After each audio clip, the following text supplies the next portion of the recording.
यहाँ आपको अपडेट करेंगे। इलेक्शन कमीशन की आला सतह की कमेटी ने साबिक कमिश्नर रावलपिंडी लियाकत चट्टा के इंतखाबात में धांधली के इल्जामात की तहकीकात मुकम्मल कर ली हैं।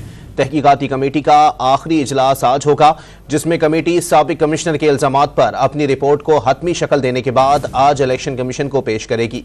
मजीद जानते हैं डॉन न्यूज के नुमाइंदे इरफान सदुसई से। इरफान, अपडेट कीजिएगा। जी, इलेक्शन कमीशन ने जो आला सतही तहकीकाती कमेटी कायम की थी उसने अपना काम मुकम्मल कर लिया है और 3 दिन के अंदर अंदर इस कमेटी ने रिपोर्ट कमीशन को पेश करनी थी और इसमें आरओज और डीआरओज के बयानात कलमबंद करने थे, जो इस तहकीकाती कमेटी ने मुकम्मल कर लिए हैं। 2 दिन कबल जो है वो डीआरओज के बयानात कलमबंद किए गए, गुज़िश्ता रोज आरओज के बयानात कलमबंद कर लिए गए हैं और अब आज इस कमेटी का इंतहाई अहम इजलास होना है, जिसमें इस कमेटी की रिपोर्ट कमीशन के सामने पेश की जानी है। हमारे जराये के मुताबिक आरओज और डीआरओज ने जो साबका कमिश्नर रावलपिंडी लियाकत अली चट्टा है उनकी तरफ से लगाए गए इल्जामात की तर्दीद की है और कहा है कि इंतखाबात साफ और शफाफ अंदाज में हुए हैं।